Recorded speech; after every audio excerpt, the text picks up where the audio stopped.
The Brass Liberation Orchestra, or BLO for short, was started in 2002, and it was actually started by two sisters who'd come back from living in Europe and had come in contact with a tradition of radical activist street bands there, folks who were playing music for protests, strikes, social justice actions. And so they decided to start a similar project in the Mission in 2002 that started coming together, and then when the Iraq War broke out the next year, the band was on the streets all the time, was getting arrested, having instruments thrown in dumpsters by cops, and a lot more folks from the community heard the music and wanted to get involved. People may not realize that there are actually a lot of marching bands in San Francisco. There's actually a rich history of marching bands, and BLO has really taken a place of prominence in that history.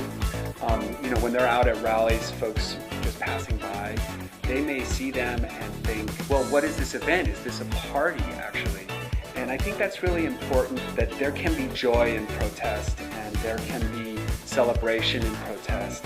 It's not just about what's wrong, it's about what's right, and the BLO really has been there for us to help us realize that. One of the things that's really great about the Brass Liberation Orchestra is that they kind of infuse the crowd with their music, their lyrics. They're feeding off the crowd's feeding off them. So it's really exciting because I'll be at marches and you'll hear like community members like, we need to go stand next to the BLO. Like if we're gonna chant, if we're really gonna hype up our group for this march, we need to go stand with the BLO.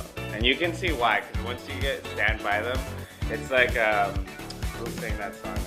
Gloria Estefan, like the rhythm's gonna get you.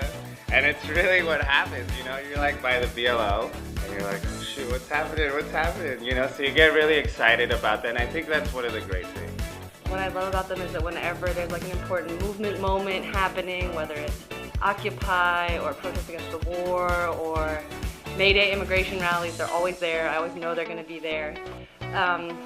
And I have called them at different times with some pretty strange requests, and they're always down. I called them, I said, can you learn this Lady Gaga song and take over a hotel with us? It was when the hotel workers in San Francisco were fighting for affordable health care, and we were trying to spread the word far and wide about the boycott of the hotels, and Pride was about to come up. So a lot of us in the queer community were thinking, how can we get the word out to every, queers who are coming to San Francisco from all over the country?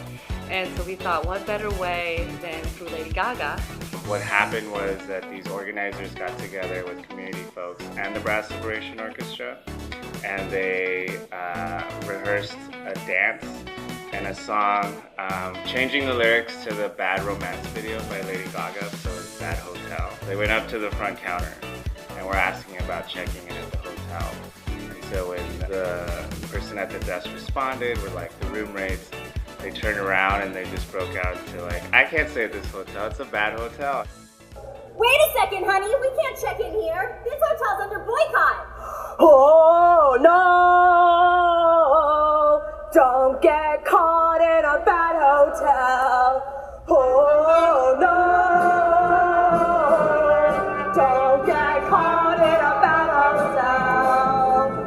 Boycott, boycott, workers' rights are high. Boycott, boycott, boycott the hotel.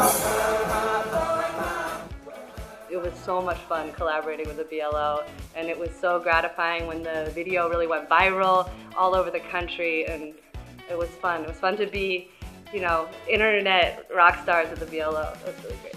One of the ways that we think the movement can sustain itself is by being a community and being a place that people want to be. So we use music as a way to make a picket line or a protest or a general strike or whatever it is inviting and inclusive, and so it can be a space that sort of welcomes people, and you can come and dance, and you can come and shake a shaker or bang on a bucket or whatever.